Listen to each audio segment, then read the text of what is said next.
목사님, 사모님들 조금 앞좌석으로 좀 이렇게 와 주십시오. 예.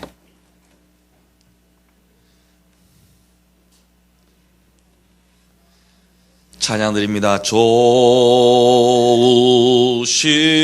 하나님, 좋으신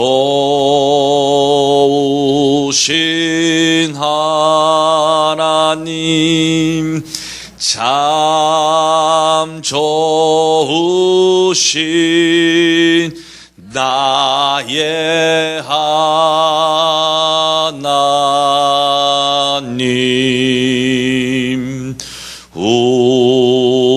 우리의 기도를 응답해 주시네. 참 좋으신 나의 하나님.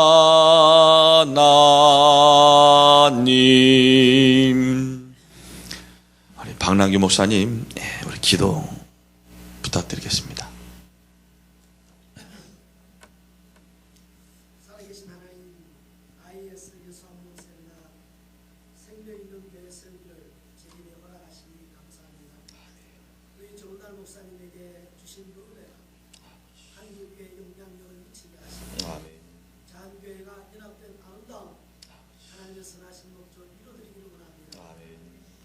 먼저 제일에 저희들을 불러주셨사오니 먼저 저희들의 마음에 용기와 담력과 하나님을 향한 뜨거운 열정을 있게 하여 주시옵소서.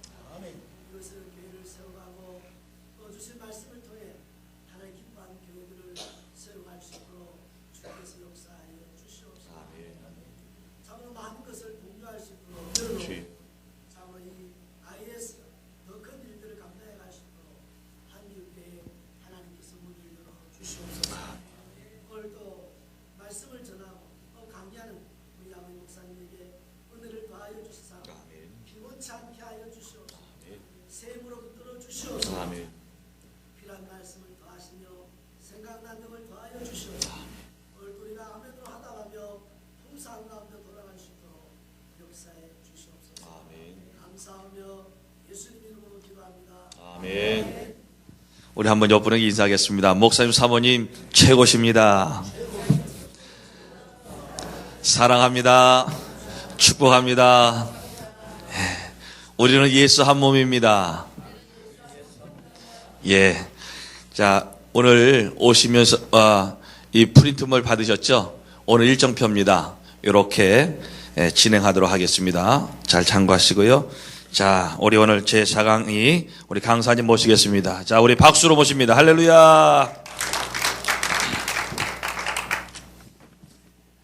기도하시겠습니다. 존귀하신 하나님, 참 고맙습니다. 우리에게 예수님의 생명을 주시고 땅에 있지만 천국 생활하게 하신 것을 감사합니다. 그러나 웬일인지 우리 속에 천국의 기쁨이 시그러들고 사라지고 어느덧 세상에 파묻혀버린 우리의 모습을 볼 때에 슬프고도 안타깝습니다. 하나님, 바라고 원하는 것은 목회의 현장이 천국이 되기를 원합니다. 주여, 우리 가운데 임재하셔서 역사하여 주시옵소서. 우리의 작은 소망이 우리를 여기 있게 하셨사오니 우리의 이 시작을 통해서 한국에 있는 교회들이 갱신되며 세워지게 하옵소서. 특별히 함께한 동역자들, 또 교회들, 가정들을 주님께서 특별히 붙잡아 주셔서 은혜 위에 은혜를 더하옵소서. 우리 구주 예수님의 이름으로 기도드리옵나이다. 아멘. 안개 많이 끼었죠, 오시다 보니까. 예. 길 못 찾으신 분도 혹시 계신가 몰라요. 예, 저도 가끔씩 길 못 찾습니다.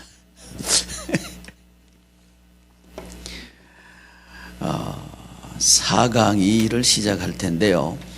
우리 목사님 또 사모님들께서 맨 먼저 하셔야 될 건 뭐냐 하면 구조화를 할 수 있어야 됩니다. 구조. 그 성경이 우리 머릿속에 구조로 들어와 있지 않는다면 그 우리 목회는 그 뜬구름 잡는 목회가 됩니다. 그러니까 사실은 우리는 그 성경 전문가가 돼야 되고, 그죠? 또 이 전문가가 되어야 된다는 얘기는 성경 창세기부터 요한계시록까지 하나의 구조를 가지고 쭉 꿰일 수 있어야 된다는 얘기잖아, 그죠?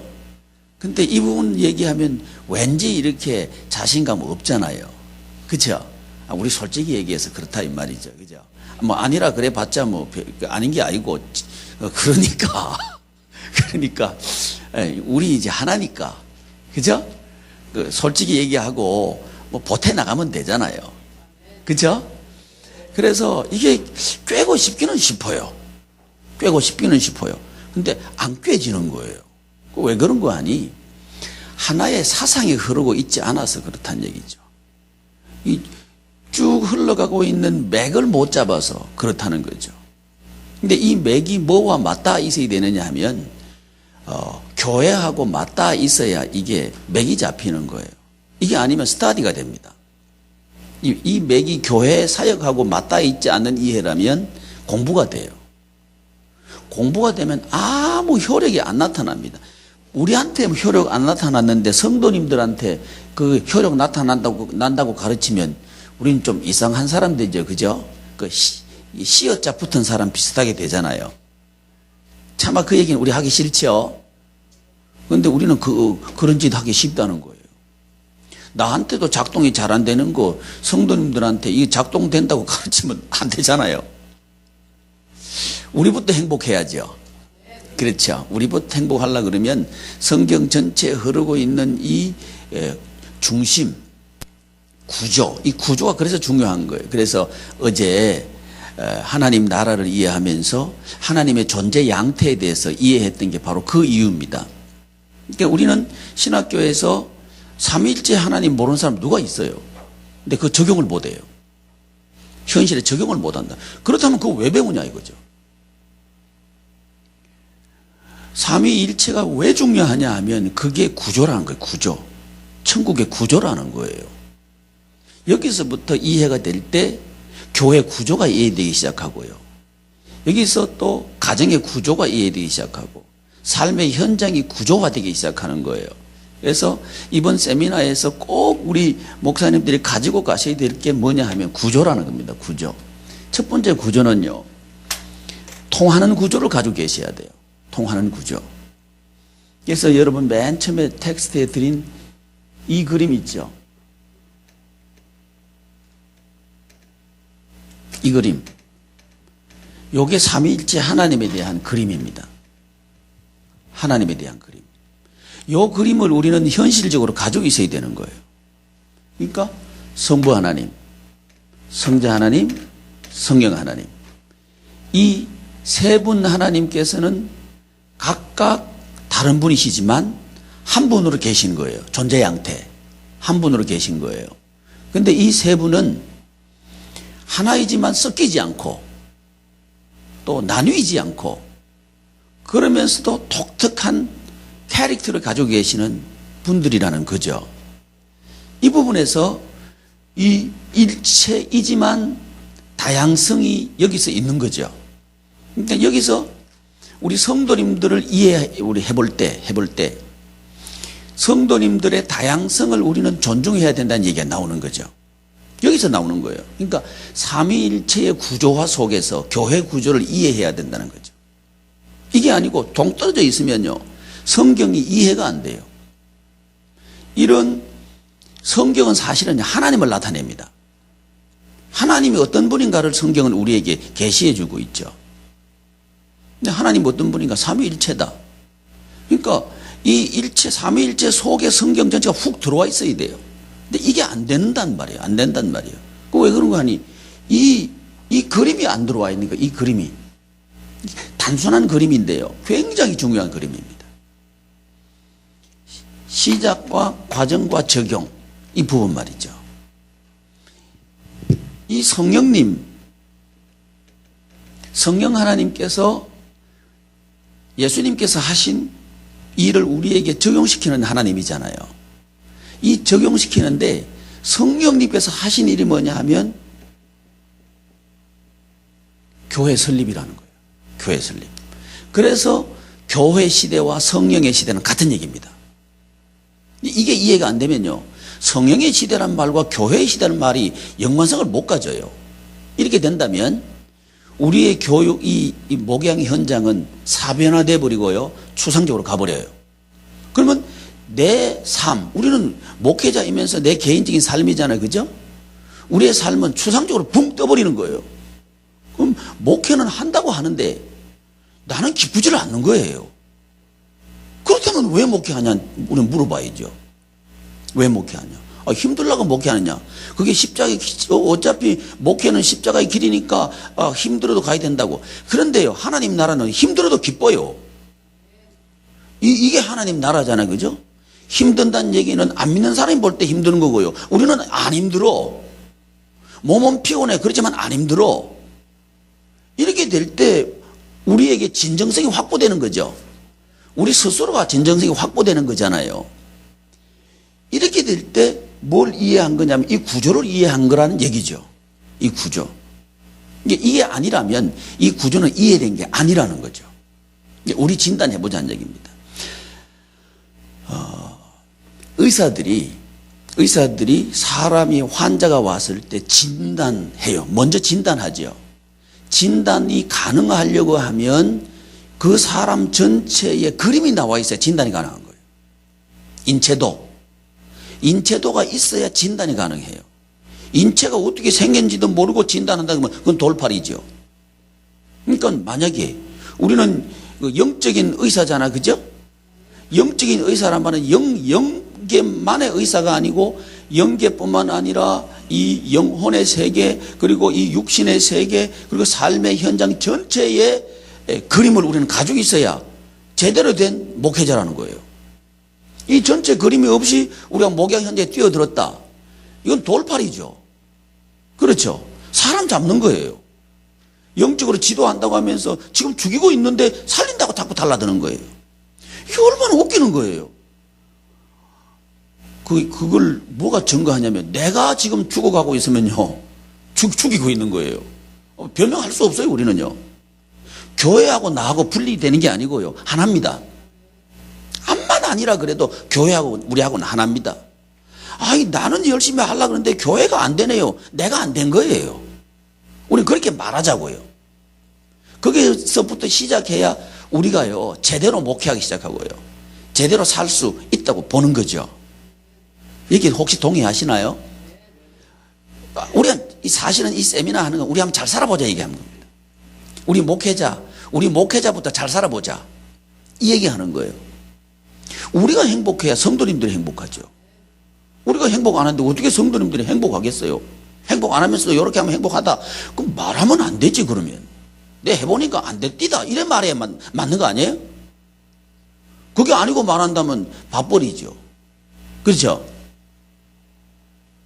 우리 이거 하지 말자고요. 저도 그렇고 우리 동역자들도 그렇고 이거 하지 말자. 정말 행복한 목회 해보자. 할 수 있다. 세상 안 따라가고 규모, 숫자, 돈 이거 안 따라가도 할 수 있다. 이거 우리 하자는 거죠. 이러려고 하면 구조부터 가지고 계셔야 돼요. 이 구조 굉장히 중요한 구조입니다. 여기서 어떤 이론이 나오면 흐름이라고 하는 얘기가 나오고요, 질서라는 하고 하는 얘기가 나옵니다. 흐름과 질서요. 이게 이 흐름의 구조를 안 가지고 있으면요 결코 흐르지 않습니다. 그래서 교회를 디자인할 때요 흐름의 구조를 만드셔야 됩니다. 흐름의 구조. 이게 딱 끊어져 있으면요 그 교회는 아무리 숫자 많아도 무너집니다. 그건 아무것도 아니에요. 올라갔다가 안 무너지고 계속 무너지는 이유가 뭐냐면 이 구조가 안 돼 있어요. 그러니까 지금 제가 뭘 말씀드리려고 하냐면 진단이라고 하는 이 부분을 말씀드리려고 하는 건데요, 우리 교회 진단을 하려고 하면 교회 전체 그림이 나와 있어야 돼요. 이게 없다면 교회 진단 못 해요. 근데 지금 학자들이나 신학자들이나 이렇게 교회 뭐 진단하고 하는 사람 가만히 들여다보면요 교회가 뭔지도 모르고 교회 진단하고 앉아 있는 거예요. 그러니까 사실은 교회 죽이는 거예요. 그 교회에 들어가가지고요, 어떤 교회에 들어가서 교회 진단하고 막 처방하거든요. 저 가만 보면 그 교회 담임 목사님 완전히 무너뜨리고 있어요. 담임 목사님 무너뜨리면 교회 무너집니다. 그거는요, 보세요. 교회는요, 독특성이 있습니다. 어떤 교회든 그 특징을 가지고 있습니다. 그 특징을 자기 기준 가지고 딱 들어가가지고 거기에 맞춰가지고 만들어버리면요, 그 교회 무너집니다. 그 교회에 맞도록 해야 됩니다. 이런 이해를 가지고 와야 되는데, 이 지금 학자들이 한 사람들은요, 자기 이론 가지고 들어가서 만들어버려요. 교회를 모른다는 얘기예요. 그러니까 이 속에서 그 프락시스가 아니고 프랙티스라고 하는 이런 신학자들이 만들어 놓은 이론을 가지고 너희들은 실천해라. 이게 교회 현장으로 이해하고 있는 거예요, 지금 신학자들은. 그래서 난 신학자들은 안 좋아해요. 프락시스가, 그러니까 현장이 먼저고 너희들은 뒤다. 나 이 말하는 거예요. 하나님의 사역이 먼저고, 그 다음에 성경이에요. 성삼위 하나님의 사역이 계시된 게 성경입니다. 그러니까 사역이 먼저라고요. 그러니까 교회를 이해하실 때 사역이 먼저라고요. 사역이 먼저고 그 다음에 조직이에요. 사역함으로써 자연스럽게 발생되는 게 그게 조직이라고요. 조직 만들어 놓고 사역한다. 거꾸로 해요. 우리는 거꾸로 하고 있는 거예요, 지금. 뭐 설립해 뭐 만들어 놓고 그 하게 하면 된다 그러는 거예요. 그러니까 자꾸 부작용이 일어나는 거예요. 거꾸로 하네. 거꾸로 순수가 질서 내려오는 거죠. 만들어 놓고 뒤집어 올라가라면 안 올라가요, 이게. 그러니까 우리는 이 억지를 부리고 있는 거예요. 뭘? 교회를 모르니까. 그래 놓고는 암만 해도 안 된다 그러는 거예요. 안 되는 일을 하고 있는 거예요, 우리가 지금. 안 되는 일을. 그래서 뭐가 알으셔야 된다? 질서를 알으셔야 된다. 질서. 이 구조를 알으세요, 구조. 이 구조의 근본은 뭐라고 말씀드렸죠? 성삼위 하나님의 존재 양태. 여기서 구조가 나왔다는 거죠. 이걸 교회 구조 안으로 하나님께서는 디자인하신 거예요. 그걸 한 몸이라 그랬죠. 이 부분에서 우리가 먼저 이해가 돼야 됩니다. 우리가 먼저 이해가 안 된 상태에서 성도님들이 이걸 가르치잖아요. 성도님들 금방 합니다. 우리 목사님도 뭐 이거 안 믿고 계시네. 우리 목사님도 이거 인정 안 하시네. 그냥 우리한테 뭐 가르쳐가지고 뭔가 하려고 하시는구나. 금방 알아요. 이 구조가 우리 구조가 먼저 돼야 됩니다. 결코 늦지 않습니다. 여러분 제발 부탁 하나 드리는데요. 이걸 가지고 가셔가지고요. 써먹을 생각하지 마십시오. 나한테 적용부터 먼저 하십시오. 이게 순서입니다. 내가 이 사람이 돼야 됩니다. 이 구조의 사람이 내가 먼저 돼야 됩니다. 그 다음에 해도 절대 안 넣습니다. 서두르지 마시라는 거예요. 이거 누구한테 해야 되겠다, 누구 해야 된다. 그때는 수답하십시오.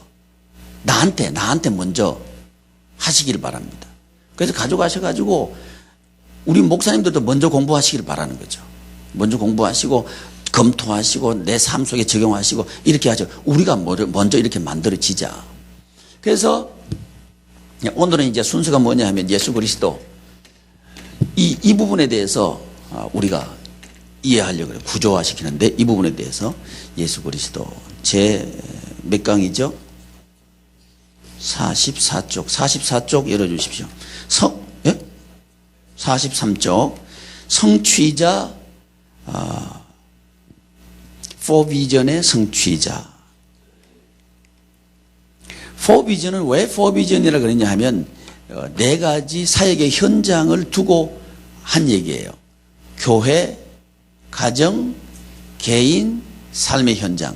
이 네 사역의 현장을 하나로 묶는 비전이 포비전이에요. 포비전이라고 붙인 이름에 붙인 이유가 그거 있습니다. 네 가지 삶의 현장이 하나로 연결되는 구조를 가지고 있어야 그것이 생명력 있는 교회다 하는 이해죠. 그래서 비전만 딱 떨어져 나오면 안 되고요. 이 구조 속에서 비전이 나와야 되는 거예요. 이 잘못하면 우리는 비전만 뚝 떨어져. 이 비전이 뭐지 이거? 근거가 성경이 아니고 하나님이 아니면 그 비전은 인간에서 나온 겁니다. 오래 못 가요. 그런데 이 포비전은 사역의 현장 두 가지 축이 중요하다 그랬죠. 흐름의 구조를 가지려고 하면 사역이 흘러야 되고 또 뭐가 흘러야 된다고요? 사역의 현장이 흘러야 된다. 이 두 가지 개념을 제가 말씀을 드렸어요. 이 구조를 가지고 계셔야 된다고요. 그러니까 교회가 생명력이 있으려고 하면 이 두 가지가 확보되어야 돼요. 사역이 흘러야 돼요. 사역이 전도 뚝 떨어져 버리고 예배 뚝 떨어져 버리고 교육 딴 교육하고 이래 버리면 그 교회는 흐르지 않아요. 사역의 구조가 흐름의 구조를 놓쳐버린 거예요. 그러면 뭔가 하기는 열심히 해요. 근데 사역과 사역이 흐르지 않고 트러블을 일으켜요. 그래서 방향성이 달라져요. 방향성이 달라지니까 안 되는 거예요. 그래서 사역의 흐름 구조를 꼭 가지고 계셔야 됩니다. 이 부분은 다음에는 성경을 통해서 성경 창세기부터 요한계시록까지 우리 하나님께서 어떻게 이 비전을 성취시켜 나가는가 하는 것을 성경 전체를 관통 꿰뚫고 나가는 그 원리를 가지고 우리가 또 함께 나눌 거예요. 다음 세미나 때는. 이번에는 어떻게 하면 하나의 비전을 공유하게 할까 하는 고민을 우리 지금 하고 있는 거예요. 그 다음 순서가 뭐냐, 사역을 우리가 다룰 텐데요.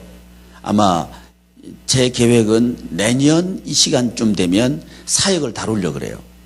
근데 이 사역들이 서로 연결되는 사역으로 가져가야 돼요. 예를 들면 교육을 하는데 이 교육이 바로 전도와 연결되는 이런 구조, 이 구조가 굉장히 중요합니다. 이런 구조를 가지도록 전도해야 되는 거예요. 그러면서 이 사역의 현장이 중요하다 그랬죠. 사역의 현장이 연결되어야 된다 그랬잖아요. 그렇다면 전도를 예를 들면 가정이 전도하는 구조를 가지고 있어야 돼요. 가정 자체가 전도하는 구조, 이 구조를 가지고 있어야 돼요. 이건 또 뭘 우리에게 가져다 주느냐면 가정의 건강함을 가져다 줘요. 건강한 가정을 만들 수 있다고요. 그러니까 같이 이게 연결되도록 만들어 가야지 이 교회를 위한 근무시 되어버리면요, 성도님들은 노합니다. 현장이 없잖아요. 성도들의 삶의 현장이 없잖아요. 그렇죠? 우리는 지금 이걸 요구해 왔다고, 지금까지요. 그러니까 성도님들이 목사님들께서 뭘 하려고 그러면 저 교회 줘라고 하는구나 이렇게 가버리는 거예요. 왜? 뭐 덕이 없어. 우리의 초점은요, 가정 세우는 거죠. 그죠? 또 성도님들 세우는 거죠. 여기에 가 있을 때 성도님들은 교회 세우는 거죠. 이게 하나의 구조 속에서 작동하도록 만들어야 된다는 거예요. 그래서 그게 구조와 사역이 하나의 흐름 속에서 계속 돌아가도록 만들어진 게 뭐냐, 그게 교회라는 거예요. 이게 교회라는 거예요. 이 교회 이해가 우리가 돼 있어야 이제 교회가 뭔지를 알게 되고 어떤 현상을 딱 볼 때 이건 뭐가 문제다 하는 게 진단이 가능한 거예요. 이게 우리 속에 먼저 이 구조가 들어와 있어야 나 자신의 진단이 가능해요. 우리 교회 잘 안 된다. 제가 볼 때는 대부분요, 우리가 잘 안 되는 거예요. 나도 모르는데 뭘 가르쳐요. 나도 모르는데. 모르면서 아는 척 하려니까 또 얼마나 힘들어요, 또. 그래, 안 그래요? 이게 우리 현주소 아니냐, 이 말이죠. 여러분, 우리 성도님들은요, 준비 다 돼 있습니다. 우리가 솔직히 모른다 그러면요, 우리 없인 얘기를 성도 한 사람도 없습니다. 오히려 우리를 존경합니다. 두려워하지 맙시다. 진솔한 게 훨씬 힘이 있습니다. 진실한 게 훨씬 힘이 있습니다. 이건 우리 두려워하거든, 이거요. 두려워할 거 하나도 없어요. 그래서 주님, 포비전의 성취자 예수님을 살펴볼 텐데, 첫째 좀 넘겨보시면 좀 빨리 가겠습니다. 이게 오늘 다 다뤄야 되니까 좀 빨리 가겠습니다. 1번 보시면요, 그리스도의 위격이 나와 있죠. 그리스도의 위격. 1번 한번 읽어주십시오. 그리스도의 일위성 한번 읽어주십시오. 시작.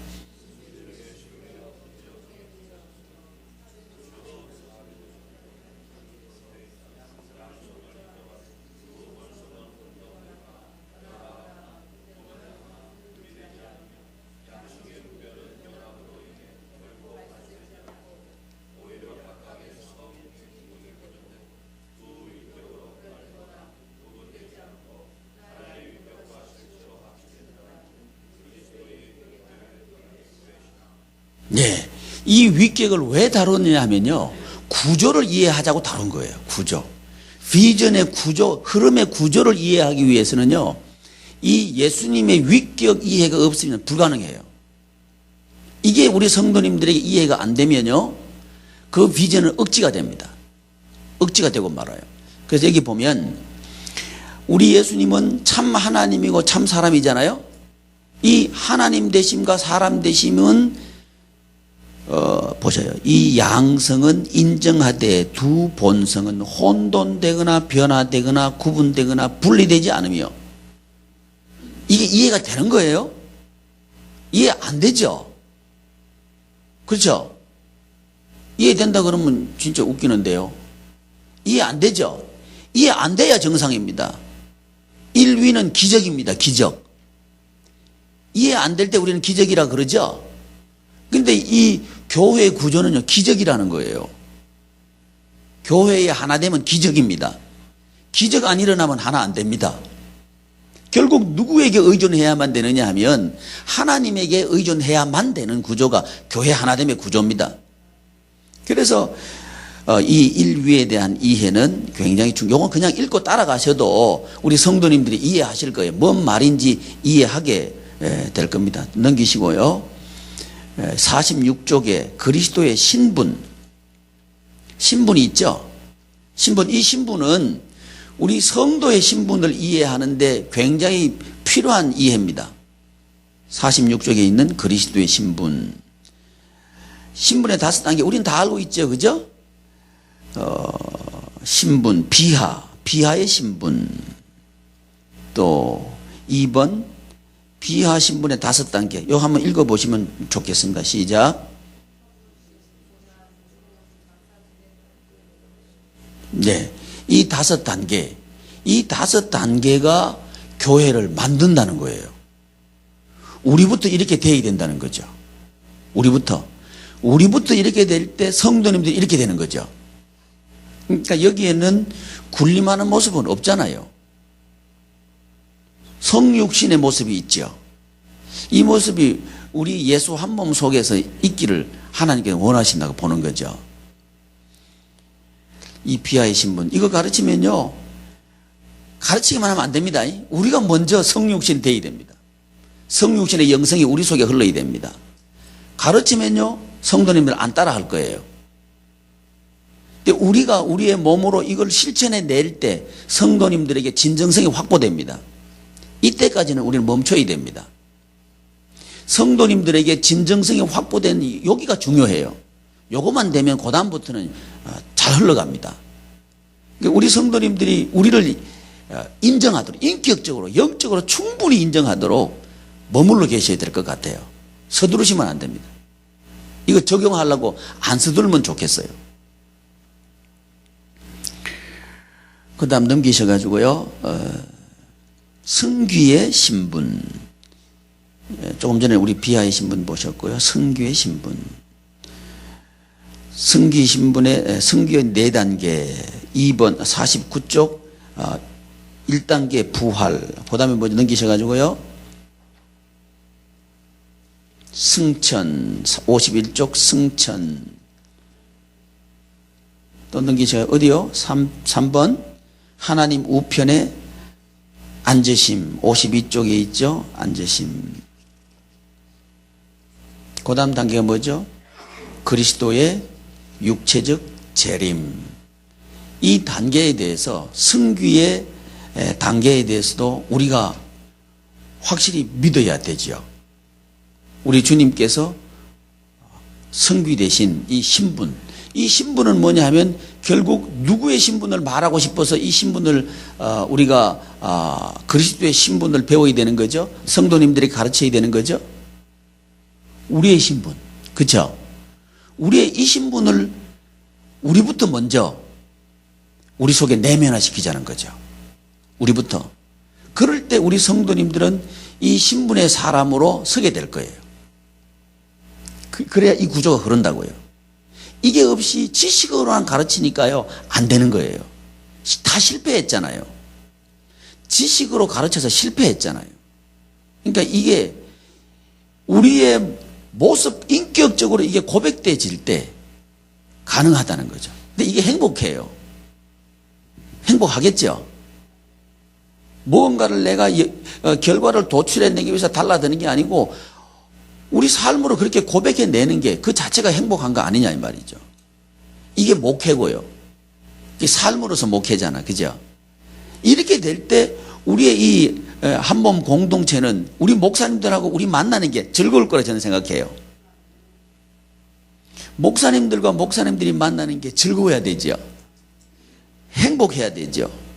보고 싶어야 되죠. 그죠? 이게 연합의 하나의 중요한 소중한 그 끈이라고 저는 보는 거죠. 성경 그렇게 말하죠. 골로새서에서 그 사랑, 이 사랑은 감성적으로 난 당신을 사랑하면 이거 아니고 우리 다 알잖아요. 그죠? 이 사랑은 이런 의미에서 이런 인격적으로 고백될 때 사랑이 느껴지는 거죠. 그래서 보고 싶은 거고요. 그래서 이 신분은 나의 신분이다. 나의 신분이다. 우리 성도님들의 신분이다 하는 것을 우리가 이해시키는데 굉장히 필요한 이해다. 56면 3번 그리스도의 직분. 그리스도의 직분이 새 직분이라는 건 우린 다 알고 있잖아요.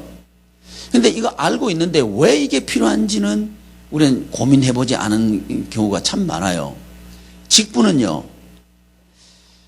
지난 시간에 잠깐 지나가면서 제가 말씀드렸는데 성령님께서 은혜를 주시고 은사를 주셔서 주신 이유가 뭐냐 하면 직분 행하기 위해서 그렇다. 이 말씀 드렸죠. 그리스도에게도 이 직분을 주신 거예요. 직분을 왜 주시느냐?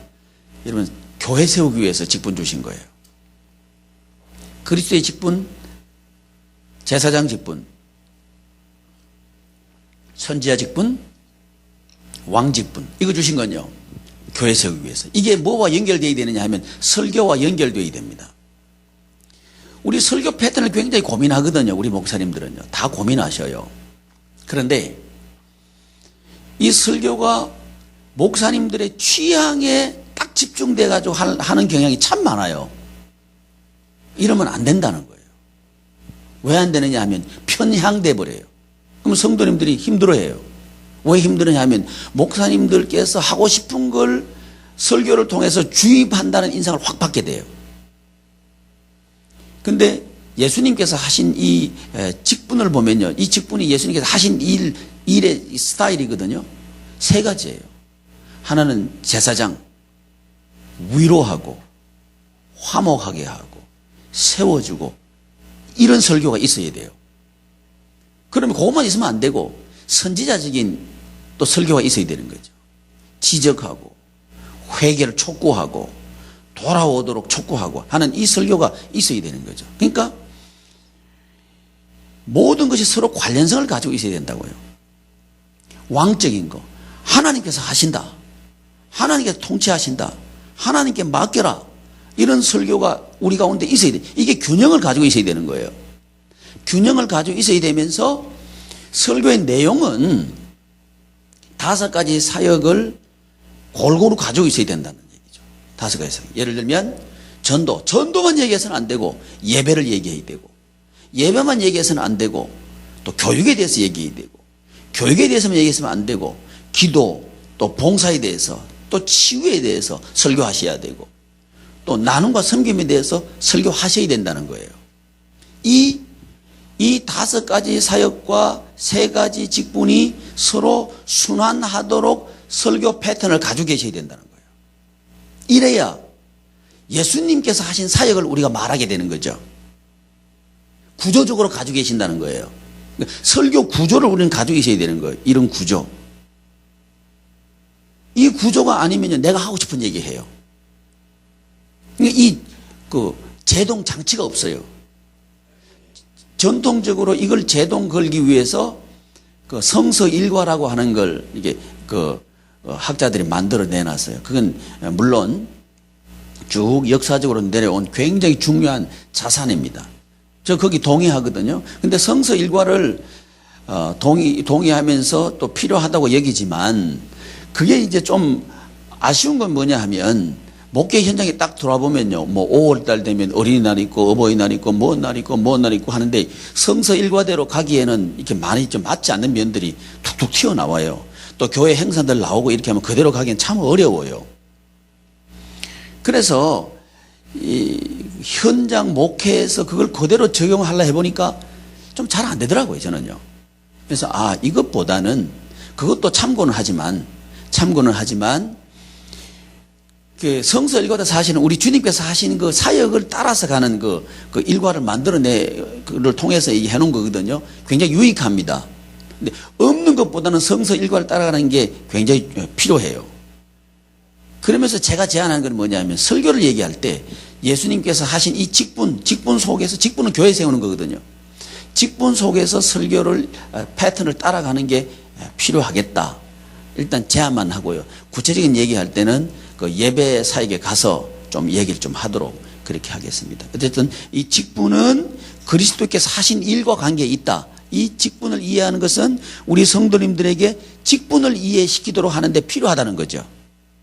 이게 교회 이해와 맞닿아 있지 않으면 안 됩니다. 그리스도의 직분과 교회의 직분과 맞닿아 있게 해야 됩니다. 그래야 구조적으로 연결되는 거죠. 그 다음에 넘겨보시면요.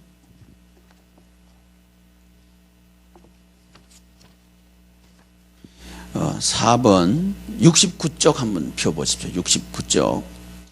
그리스도의 예수 생명 사역. 예수 생명 사역. 그리스도의 예수 생명. 그리스도의 예수 생명. 예수 생명이 뭐냐 하는 얘기를 이제 우리가 좀 본격적으로 해야 되는데, 우리 IES라고 우리 세미나 이름 지었잖아요. 근데 저거는 사실은 그 영어 이니셜을 가지고 왔는데, 헬라어를 그 영어 이니셜로 가져오다 보니까 다소 무리가 있는 그 이니셜이에요. 예수스 할 때 예수스 할 때 예를 그 영어로 가져오다 보니까 I를 가져왔고요. N은 하나거든요. 또는 아내라는 의미고요. 근데 이 N을 가져왔는데 E를 가져왔고요.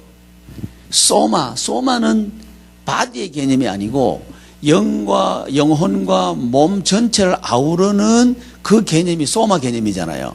근데 이 소마 개념을 한번 이게 표현을 해보니까 바디는 아니고 하다 보니까 어쩔 수 없이 소마를 그냥 가져와야 되는데 그냥 그 영어로 S를 가져온 거예요. 그래서 저 어거지예요.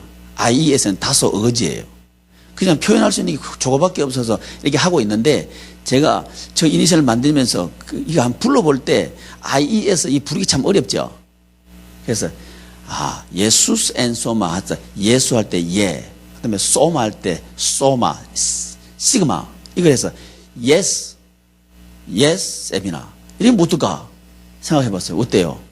IES하고 yes하고 어느 게 좋습니까? yes 좋죠. 길 목사님 어떠셔요?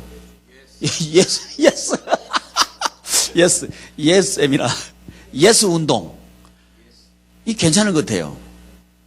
이 처음부터 제가 yes라고 했는데 이 영어로 붙이다 보니까 이게 애매해요. 쓰기는 저래 쓰고 우리 부르기는 yes 운동 합시다 그냥. 어때요? yes 교회 가서 yes 운동하자. 괜찮은 것 같아요. yes 운동. 공식 할 때는 IES로 하고 우리 부르기는 yes라고 하고. 감사합니다. 저도 그 생각한 거예요. 대외적으로 갈 때 IES로 가고 부를 때는 yes라고 하고. IES 이게 저도 이 영어 발음이 잘 안 되는 사람인데 IES 이게 잘 안 되니까 그냥 yes라고 하는 게 좋을 것 같아요. 그죠? 어쨌든 yes 세미나 그렇게 합시다 그냥. 그래서 이제 예수님의 생명이 뭐냐를 우리가 물을 때 성도님들에게 대답하는 게 굉장히 궁색해요. 근데 생명이 뭐냐? 사역이다. 이게 예수 생명에 대한 이해가 성경적인 이해예요. 예수님의 생명 자체가 예수님의 사역이다. 이렇게 말하면 안 돼요. 예수 생명 그 자체는요, 신적인 요소예요, 그게요. 그렇게 말해버리면 곤란해져 버려요. 이퀄을 하면 안 돼요. 근데 예수 생명이 예수님의 사역으로 나타났다. 이렇게 말해야 돼요. 이퀄이 아니고요, 나타났다는 개념입니다. 그래서 예수 생명이 뭐냐? 그러면 예수님의 사역으로 나타났다. 이런 거죠. 그게 성경에 나타난 예수 생명이에요. 그러니까 예수님께서 무엇을 하셨나? 교회를 설립하셨다. 마태복음 16장이죠. 내가 내 교회를 세우겠다 그랬잖아요. 그 예수님께서 세우신, 뭐 하셔서 세우셨는가? 사역하셔서 세우셨다. 어떤 사역을 하셨는가? 제가 어제 처음에 설명할 때 5가지 사역을 설명해 드렸죠. 이건 우리 잘 아는 개념이잖아요. 뭐예요? 교회 5가지 기능이죠. 이건 우리가 안다는 거예요. 근데 이걸 하나로 엮어낼 줄을 몰랐던 거예요. 우리 선배님들이. 근데 지금 시대는 엮어내야 되는 시대입니다. 동떨어지게 이해해서는 안 된다는 거예요. 하나로 연결돼서 흐르도록 하는 구조를 교회에다 제시해야 되는 시대가 됐다는 거죠.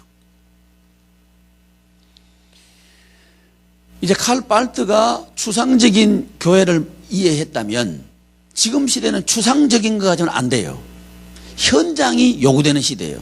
그때는 칼 발트의 얘기가 통했던 이유가 뭐냐면 자유주의 신학에 대한 이 성경적인 대안이 요구됐던 시대가 그 시대예요. 그러니까 성경으로 돌아가자 하는 이 운동 가운데서 말씀 사건으로서 교회는 아주 유용했어요. 근데 지금은 말씀 사건으로서 교회가 만들어내놓은 추상적인 현상을 실제화되는 게 필요하다는 거예요. 지금 시대는. 그래서 현장이 굉장히 강조되어야 된다는 거예요. 지금. 그래서 복음을 이해할 때도 현장 이해 없는 복음 이해는 추상으로 가버려요. 교회도 현장까지 안 가는 교회 이해는 설득력이 없어요. 자꾸만 제가 말씀드린 게 뭐냐면 우리 성도님들의 현장 속으로 들어가는 그 무엇을 하자는 거죠. 이제 우리 몸짓은 그거 하자는 겁니다. 그래서 구조가 우리 머릿속에 들어와 있어요. 어디까지 가는 구조? 삶의 현장까지 가는 구조가 우리 목사님들, 사모님들 머릿속에 들어와 있어야 되는 거예요.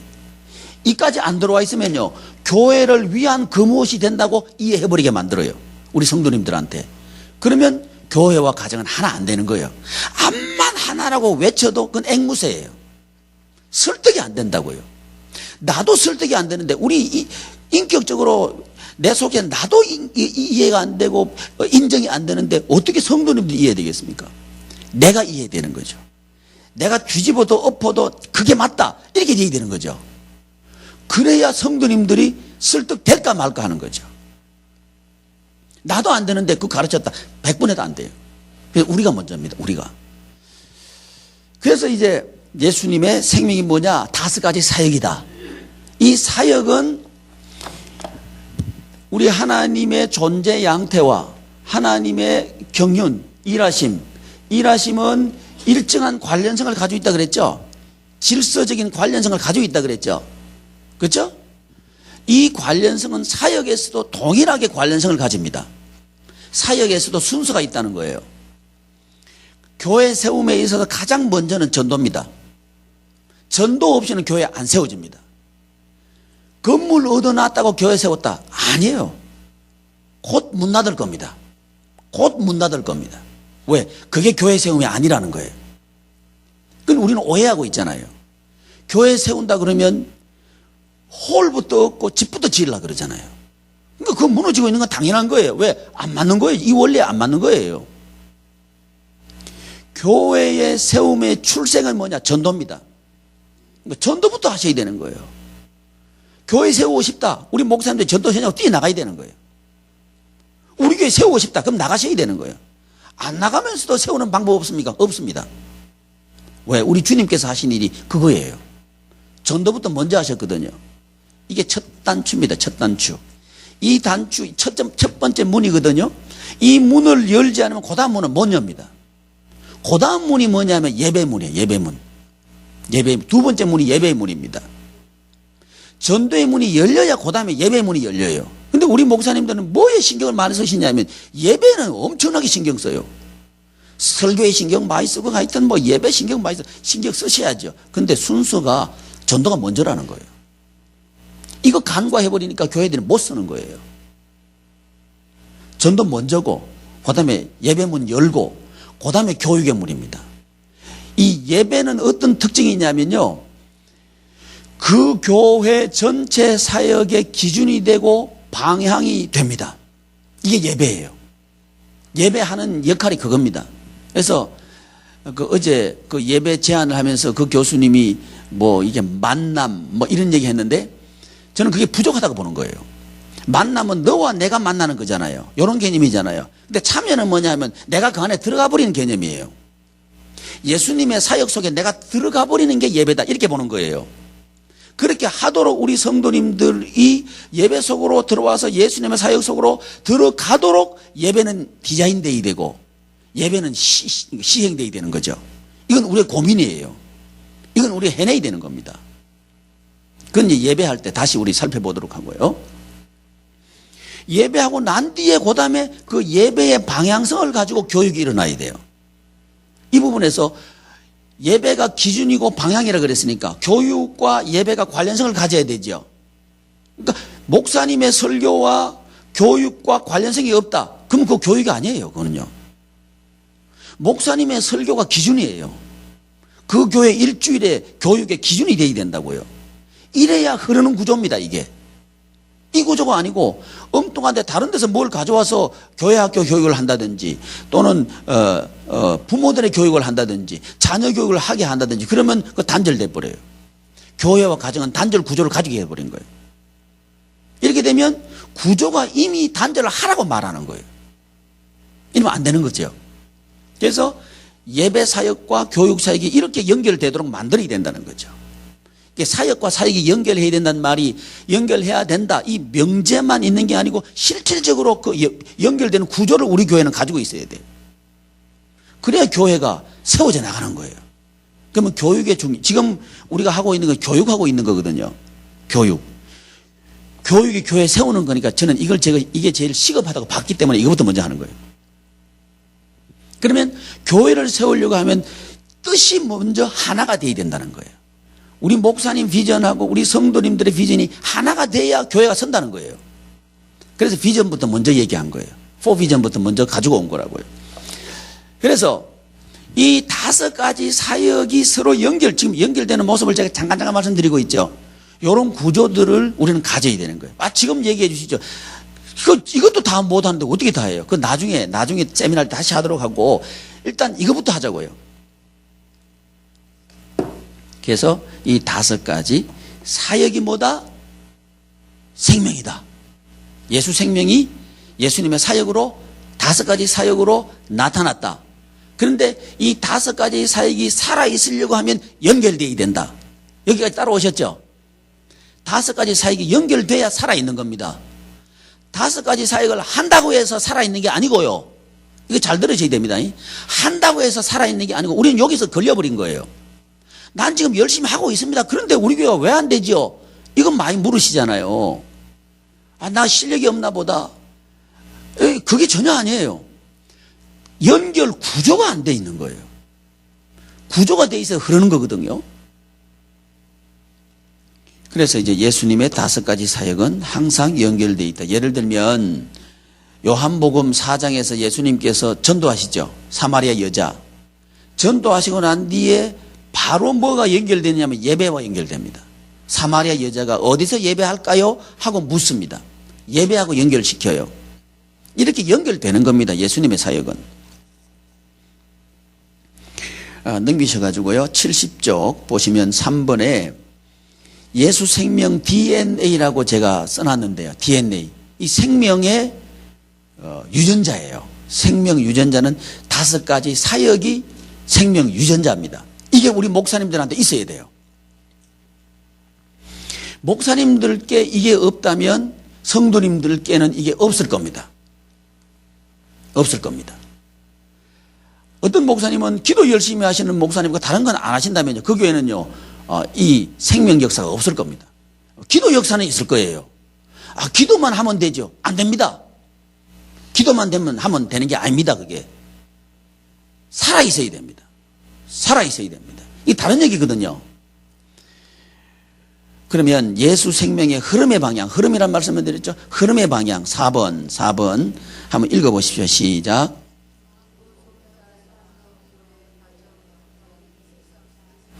이 흐름의 방향, 이걸 여러분들이 꼭 명심하셔야 됩니다. 이렇게 흐릅니다. 어떤 사람 이걸 아마 성도님들 이해 잘 못할 거예요. 뭐가 중심이라고 자꾸 우기려고 달라드느냐 하면 개인이 중심이라고 우기려고 달라들 거예요. 그리고 그게 아니고 개인이란 말이 하기 좀 어려우면 가정이 먼저지요. 이 말을 하려고 달라들 거예요. 이 부분에서 이 흐름의 구조로 설득하지 못한다면요, 이 흐름은 이루어지지 않습니다. 그래서 우리가 어디까지 가야 되냐면 성삼위 하나님의 존재 양태와 경륜까지 가야 되는 거예요. 거기서부터 설득에 나와야 가정이 먼저가 아니고 교회가 먼저란 말이 설득이 돼요. 이 설득이 안 된다면 가정 우선주의에서 벗어나지 못합니다. 한국교회 병폐가 뭐냐면요, 복음이 들어왔는데 개인 중심의 복음이 들어왔어요. 그러니까 하나가 안 되는 거예요. 이건요 굉장히 암입니다. 암. 이거 바꿔야 됩니다. 그 다음 5번 넘어가셔가지고 71쪽 5번 예수 생명 흐름의 삼중 국면이 있다. 1번 거듭남의 생명. 이 부분은 개인적인 겁니다. 거듭남의 생명. 2번 성화의 생명. 이건 다른 사람과의 관계성 속에서 성화되는 겁니다. 관계성. 3번 삶의 생명. 삶의 현장 속에서, 삶의 현장 속으로 들어가야 되는 거예요. 이 생명 작용이 이렇게 일어나야 된다 하는 이해입니다. 자, 여기까지 우리가 이해했는데요. 다시 한번 점검해 보시면요, 이 구조를 여러분이 그릴 수 있어야 됩니다. 안 보고도. 이거 쉽죠? 이 구조를 늘 우리 성도님들한테 그려드려야 됩니다. 성도님은 아는 것처럼 대답을 해도 모릅니다. 그려보라고 하면 딴 거 그려요. 그러니까 이걸 그려보라 그러셔야 됩니다. 우리 예수님께서 지금 요거 배우셨는데, 예수님께서 길이시잖아요. 길이 되려고 하면 첫째, 우리 성도님들 뭘 알려드려야 되냐면 구조. 예수님이 어떤 분인가? 예수님의 일위성, 그걸 알려드려야 된다고요. 왜 일위성이 필요하냐? 하늘과 땅을 연결하는 그분의 구조가 그런 거예요. 그런 거. 이 말은 왜 이걸 알려드려야 되냐면 우리의 이중 위치를 알려드리기 위해서는 이걸 알려드려야 되는 거예요. 우리는 소속은 어디 있어요? 소속은 하늘이죠. 근데 어디 살고 있어요? 땅에 살고 있어요. 이거 이해시키려고 하면요, 예수님의 이 위격에 대해서 이해를 시켜야 돼요. 이해를 시키면서 우리도 예수님처럼 한다, 일로 가야 되는 거예요. 비전을 얘기하면서 이 구조 속으로 들어가야 비전이 비로소 설득이 된다고요. 우리 목사님의 의도가 아니고 이건 주님의 의도구나, 이게 이 설득이 된다고요. 주님의 일위성이 나의 삶의 현장 속으로 쏙 들어오도록 하기 위해서 이 구조에 대해서 일위라고 하는 이 부분에 대한 이해가 필요하고요. 그 다음에 우리 예수님에 대해서 우리가 뭘 이해했죠? 예수님의 잃어버리셨나요? 신분. 그죠? 예수님의 신분에 대해서 우리 이해했잖아요.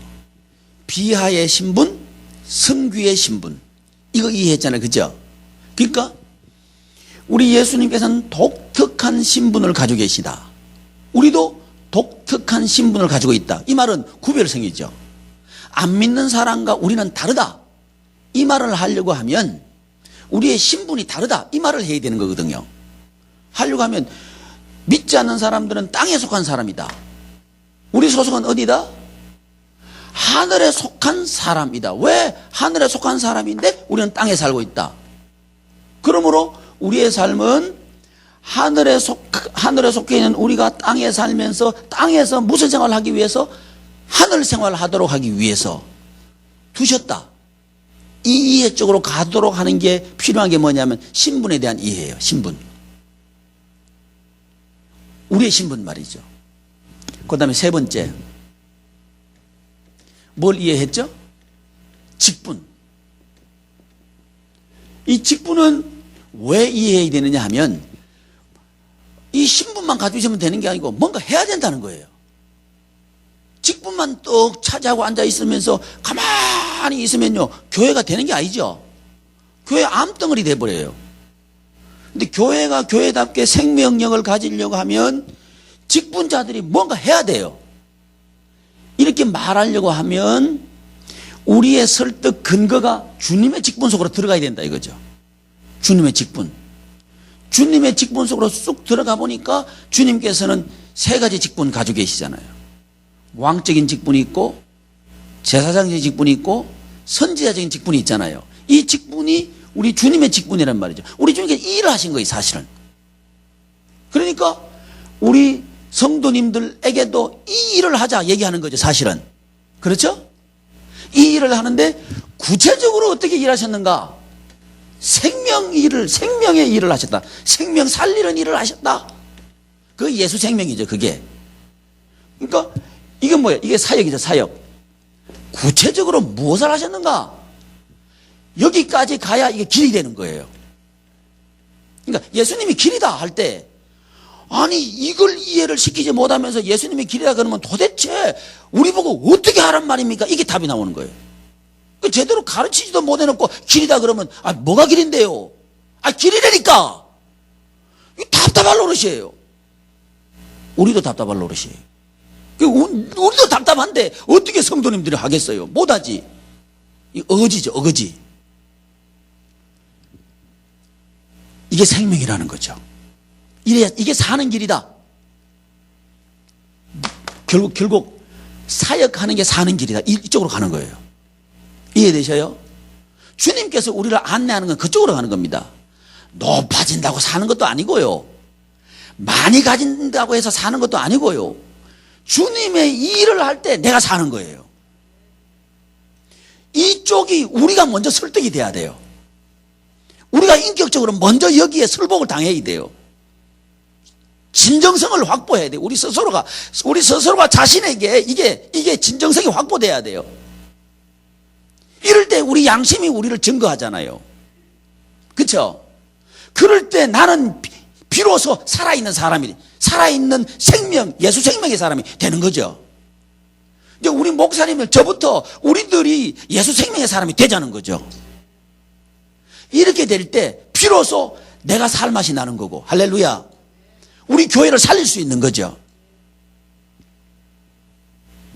이럴 때 길이 닦인 거고, 이럴 때 생명 작용이 있는 거고 하는 거다. 결국 목회는 뭐냐? 요구하는 거다. 그러니까 목회가 교회를 이해 못하면서 목회를 어떻게 합니까? 물으면 진짜 답답할 노릇이에요. 뭘 해야 되는지도 모르는데 어떻게를 묻고 있는 거예요. 전체 그림도 모르는데 어떻게를 묻고 있는 거예요. 그러니까 전체 그림도 모르면서 이 지역적인 데 달라들어서 설교를 하면 어떻게 하면 잘합니까? 그런 데는 막 사람들이 막 몰려가. 이 답답할 노릇이에요. 엉뚱한 것만 자꾸 하고 있는 거예요. 전체 그림을 먼저 알아야 된다는 거죠. 그래서 목회는 사역하게 하는 게 목회다. 결론은 여기 딱 닿는 거예요. 왜? 그게 사는 길이다. 이게 우리 속에 확실해야 됩니다. 내가 사는 길이고 성도님 살리는 길은 이거다. 그럴 때요, 전도하라는 건요, 아주 당당하게 나갑니다. 교회 숫자 늘리는 게 아니고 집사님 전도하면 삽니다. 이게 나가는 거예요. 그게 나야 되는 거예요. 그래야 나도 살고 성도님도 살리는 거죠. 뭐가 없어서 이 말을 못하느냐 하면요, 우리 속에 이 구조가 없어요. 이 논리가 없는 거예요. 논리만 있어서 되는 게 아니고요, 이 논리가 내 속에 사상이 돼야 돼요. 사상이 되면 나갑니다, 그게. 왜? 그거밖에 없으니까. 사상은 그거밖에 없는 거예요. 찔러도 그게 나오고 넘어져도 그게 나오고 그거밖에 없는 게 그게 사상이잖아요. 우리 속에 이것만 꽉 차 있어야 된다는 얘기죠. 너 신분은 뭐냐? 난 주의 일하는 게 내 신분이다. 이거죠, 뭐. 난 먹고 사는 건 뭐냐? 그분한 게 있다. 그러면 되는 거 아닌가요? 욕심 부리는 거 하지 말고. 욕심을 왜 부리냐 이거죠. 이거 하는 자체가 생명인데. 아멘. 이런 식으로 우리가 살자. 그러면 우리는 행복하다. 요 구조. 이 일을 성령님께서 하신다. 요걸 이제 그 다음 시간에 우리가 살펴볼 거예요. 혹시 질문할 거 있으면 질문하시면 제가 아는 대로.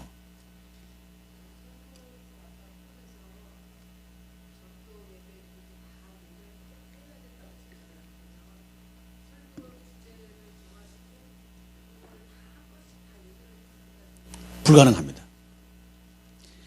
그 날, 그 주간, 우리는 다 알잖아요. 그죠? 설교는 성도님들의 삶의 현장이 있잖아요. 여기 떨어져서 설교한다면 이건 또 곤란한 거죠. 설교가 아니죠. 그거는 공부죠. 그죠? 설교하고 공부는 다르잖아요. 그죠? 설교는 필드가 굉장히 중요합니다. 하나님 말씀이 필드에서 말씀하시게 하는 게 그게 설교죠. 그러니까 다 못 다뤄요. 필드의 필요를 가지고 일단 들어오고 하나님께서 말씀하시는 것이 그 현장에 말씀하시는 것을 우리는 봤는데 우리의 기준은 뭐냐 하면 지금 필드가 왕적인 걸 요구하느냐 선지자적인 걸 요구하느냐 아니면 제사장적인 것을 요구하는가 이걸 우리는 판단해야 되죠.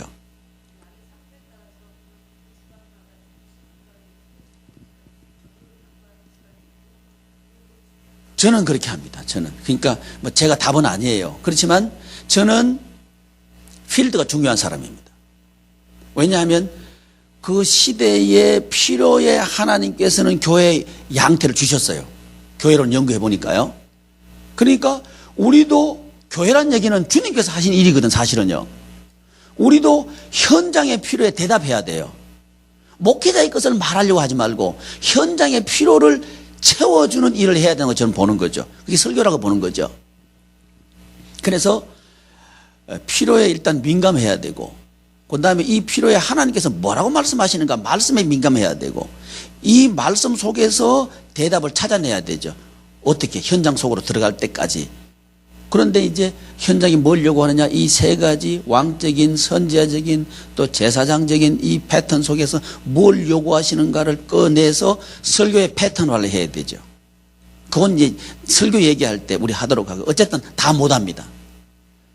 다루지도 못하고 불가능합니다. 하나씩만 하시면 될 것 같아요. 예, 고맙습니다. 여기까지 하고요. 좀 쉬셨다가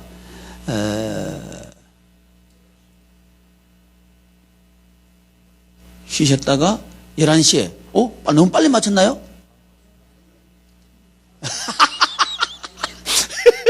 감사합니다. 저 시간에 늦어요? 하여튼 감사합니다. 빨리 마치라는 얘기 같아요. 감사드릴게요.